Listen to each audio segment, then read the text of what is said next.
I know you have a horror story. Didn't you, you went to an interview this week, no? Can you explain this gap in your resume, please? Yeah, that's when I didn't have a job. Like I was out of work. Yeah. How'd it go? I'll tell you later. This gentleman is an award-winning mathematician. Trump just cut his funding. Oh, geez. While NASA was putting tin cans on rockets for show, the Navy allegedly had anti-gravity craft and time machines. The Mozart of math tried to stay out of politics, then it came for his research. We now have confirmed sightings of the acorn-shaped anomaly hovering above the majestic Redwood National Park. That's kind of unfortunate for scientists. They're so smart and beautiful. Picture, yes, color grading. In just 6 months, the U.S. has seen a wholesale assault on the scientific infrastructure that helped make a world leader in innovation. Grants have been cancelled, fellowships gutted. Oh, geez, this is great writing. I don't want to disrespect your writing, sir, but we'll come back to it. I just didn't want to, boop, read the whole thing because you have eyes. You can read it, dear viewer. I'll pull out some little gems I see. Okay. Okay. Yes. All right. Okay. I grew up in Australia, but I was immersed in American science and culture from an early age. That was a pretty cool paragraph. Sesame Street, taught me to count. Carl Sagan's Cosmos inspired a fascination. Never seen it. Would like to. I'm very intrigued. Thank you for the recommendation. And books from the Mathematical Association of America. Haven't seen one. Deepened my love of mathematics. My path eventually led me from undergraduate study in Australia to graduate school at Princeton on a Fulbright fellowship, and later to a postdoctoral position at UCLA, where I have now taught and mentored students and conducted research for over 25 years. Now, that's pretty neat, I think. Doing 25 years of research, you must have a lot in that big brain. They traded our DNA for technology? Our DNA? Have you seen human DNA? Here, take our genetic codes. Mostly instructions from male pattern baldness, lactose intolerance, and crippling depression. Or is that just me? In that time, I've seen firsthand how sustained federal investment channeled through agencies like NSF, that was collaborations like that link universities, government laboratories, and industry. Oh, it does. Yeah. Says here there were 25 security levels above the president, run by something called MJ12. I was trying to tell like manufacturers or people in AI to try and partner with universities or agencies that are like that. At UCLA Institute of Pure and Applied. I'm just a narrator. Okay, Institute of Pure and Applied Mathematics, IPAM, where I now serve as a director of special projects. That sounds fun. 25 levels. You know what that is. Each level probably has its own secret handshake. By level 25, you're just doing the full Macarena while speaking backwards in Latin. Those collaborations have laid the groundwork for both theoretical breakthroughs and practical technologies. Fascinating. In my own research at IPAM, for instance, I helped lead to the algorithms that now cut MRI scan times by a factor of up to 10. This is the America I chose as my adoptive home, a place where science is valued as a public good and where researchers from around the world come to contribute their ideas. Brilliant. For over 7 decades, the US has become accustomed to the status of being a superpower in STEM, science, technology, engineering, and mathematics, with many of the world's talented minds choosing to study, work, and in many cases emigrate to this country. In some cases, they are leaving a home undergoing war or political upheaval, but for many, myself included, they simply are attracted to the vibrancy, stability, and resourcefulness of the US research environment and all the opportunities it generates. Yeah. I say so, sir. Okay. Because of this, the US has been source of many modern world scientific breakthroughs and technological advancements. Let's name some. I think I got a little too excited there. Not every experiment leads to successful discovery. That's true, yeah. Not every model prediction matches reality precisely. How could it? And not every theoretical line of inquiry leads to a tangible practical application. But okay, I'll stop. This. Sorry, sir. This is your article. The risk of failure, or at least a negative result, is an inherent part of the scientific process. True. And it's far better to identify both positive and negative outcomes of a technology in a laboratory, computer simulation, or even on pen and paper than disastrous real-world deployment. That makes a lot of sense. Something Nash, Nazi Germany. I don't know if I want to read that right now, but skip it. Successive administrations or Congress might make adjustments to funding levels or priorities, but there was a consensus that any such change should be implemented at a deliberate pace with all the due process of law. Uh-huh. Yes, okay, let's keep going. It is therefore stunning and devastating to discover that the new administration, in just its first 6 months, has deliberately attacked and weakened almost all the supporting pillars of this ecosystem. Executive actions have cancelled or suspended federal grants with unprecedented scale and speed, with billions of dollars worth of ongoing research and projects experiments disrupted. This is not because of a negative scientific assessment of the work, but instead seemingly arbitrary justifications. I'm reading directly from the quote, okay, article. Critical funding has been pulled for an insignificant reason, as the presence of a key word in the original proposal that is retroactively deemed unacceptable. Oh, I see. Yep. Sheesh.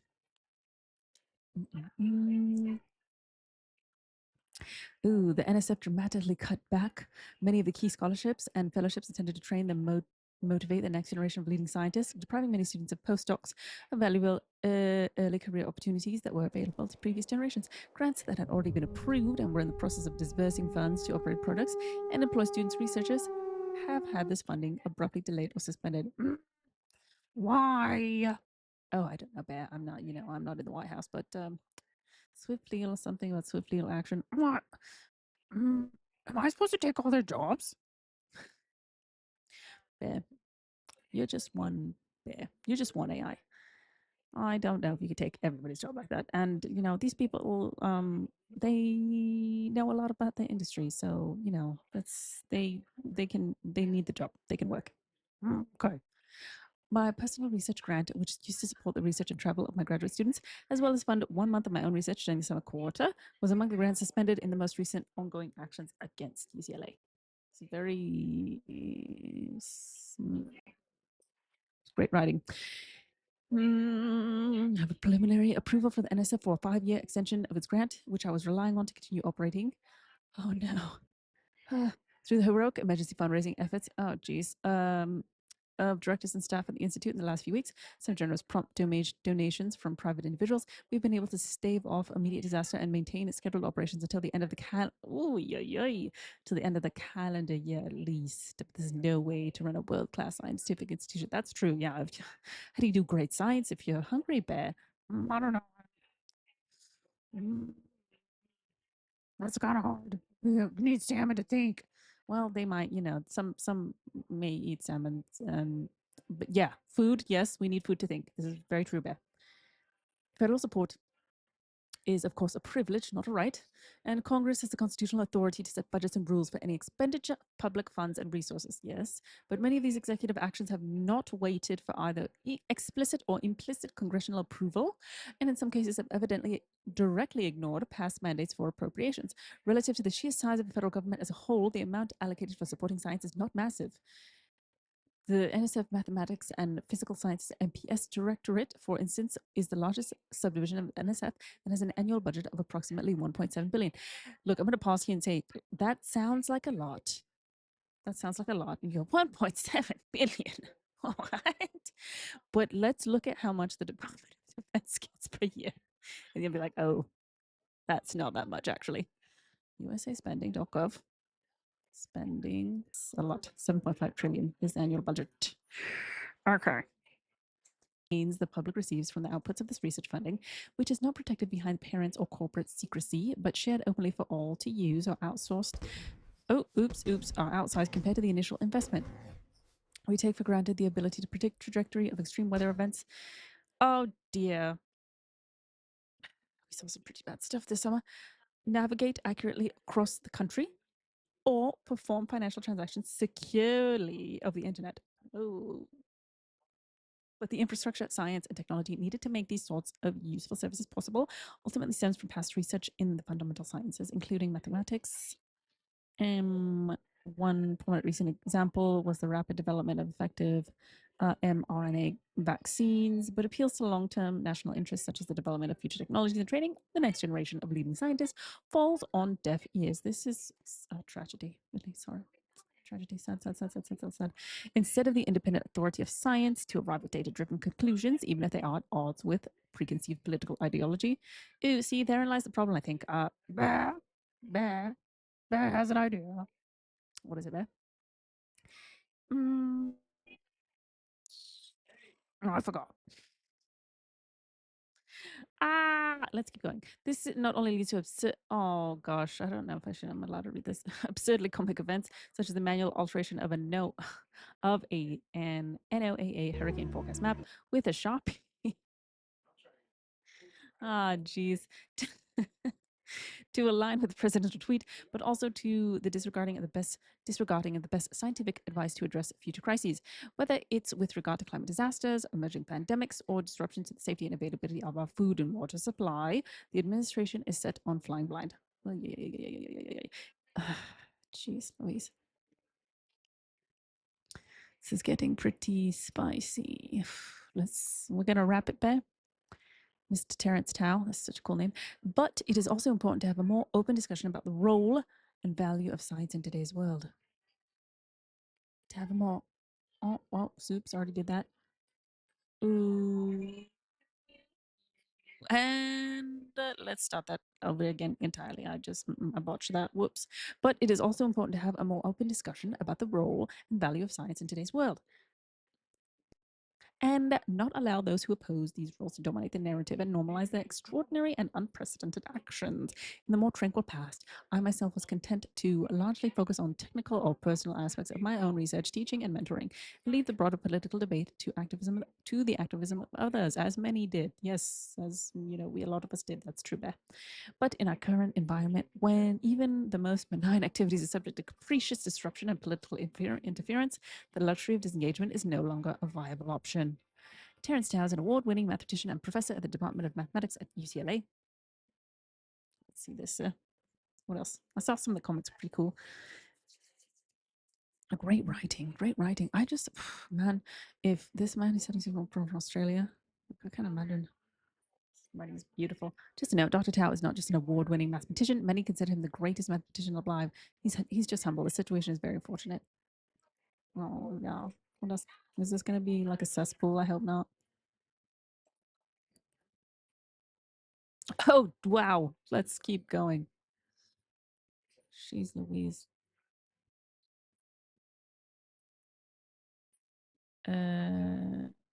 Okay, let's Bear. I think that was the wrong let's go to our next article, shall we? You can read it, Bear. Okay. Inside Texas Instruments $60 billion US mega project where Apple will make iPhone chips. So it's onshoring, right? Yeah, Bear, sounds like it. Oh, maybe that means jobs, Bear. Maybe that means jobs. You can interview here, probably. Oh, we read that. When Texas Instruments announced $60 billion manufacturing mega project in July, was a bold bet that U.S. companies would want to mass produce foundational microchips on U.S. soil. In August, Apple vowed to do just that. During the same Oval Office press conference, where President Trump announced 100% tariff on chips, Apple CEO Apple CEO upped his company's U.S. spending commitment to $600 billion over the next 4 years, up from an original $500 billion announcement in February. Part of that spending, Cook said, will go toward making critical foundation semiconductors for iPhones. Okay, that's kind of cool. It's more jobs, yeah? More jobs, I don't want to interview.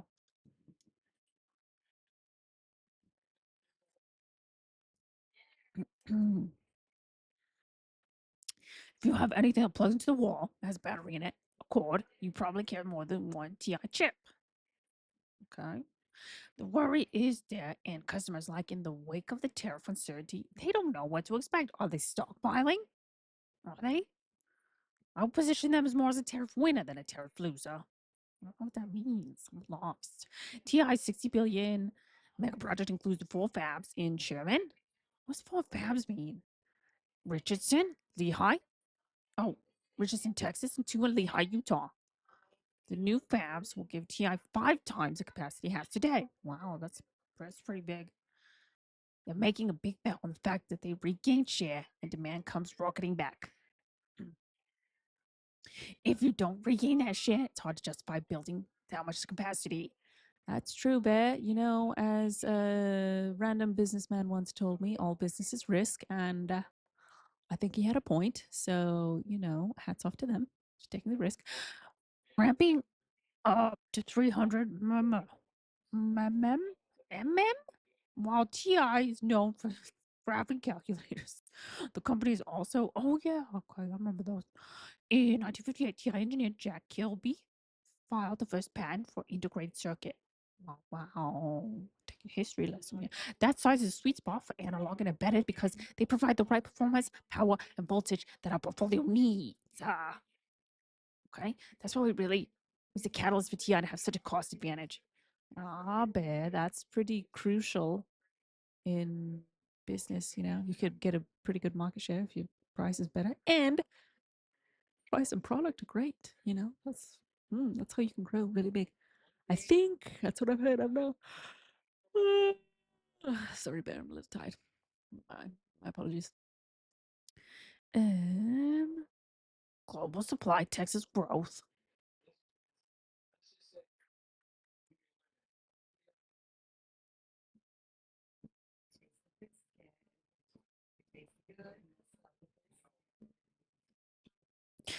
About 75% of TS capital spends happens in the US, but it also makes chips abroad and fabs in Germany, Japan, and China. The company told CNBC it does testing and assembly in Mexico, Taiwan, Philippines, and Malaysia, where it's spending $3 billion on 2 new sites.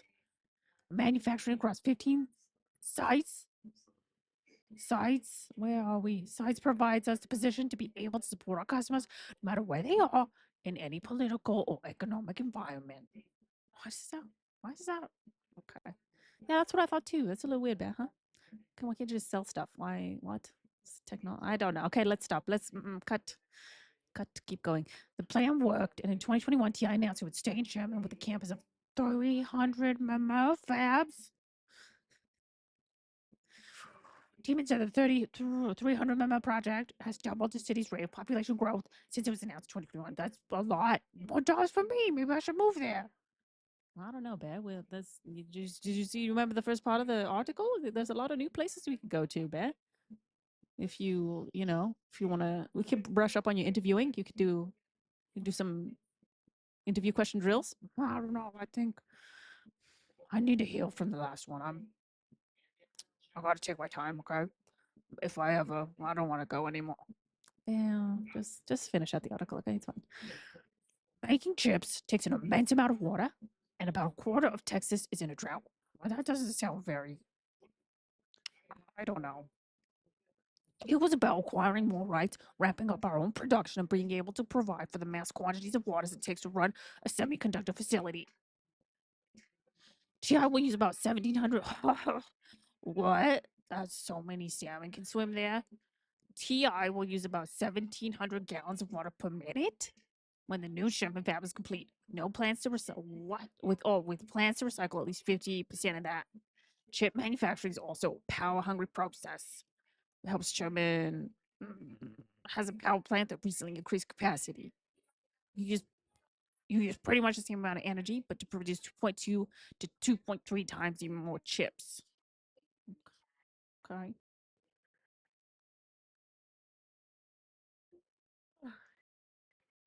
We built redundancy in this facility. Oh, we have multiple transmission lines that feed into the power site. We also have large diesel storage tanks that we're able to use, generators that can continue to power site for a few days. So a lot of younger people moving to the area. I think it's going to be easier for them to get talent now than it would have been 5 to 10 years ago. What is? Do you have good benefits? You think? I don't know, Bear. Maybe maybe we could check it out. Maybe we could send your resume and ask. I don't know. It's hard to predict what exactly will take off. Watch the video for an in-depth look. Can we watch the video? Oh, check it out, Bear. Let's just let's put it up real quick. See, I don't know if we'll get in trouble for this on YouTube, but we can blur it out. Oh, that's we're there, Bear. We're there. You just play it from here. Oh, look at that. Okay. All right.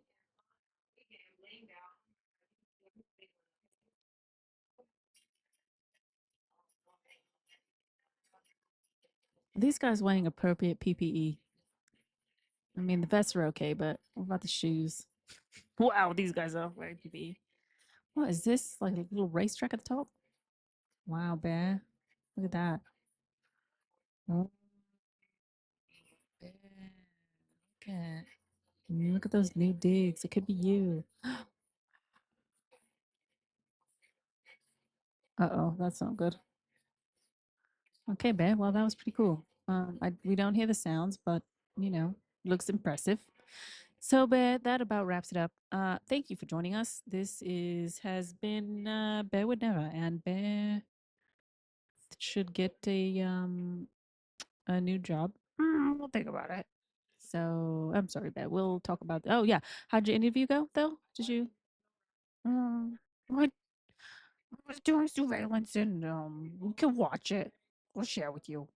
Okay, thank you, Bear. Well, it's been great. Love you so much. Thank you for watching. Bear and I will see you next week. Happy Sunday. Bye.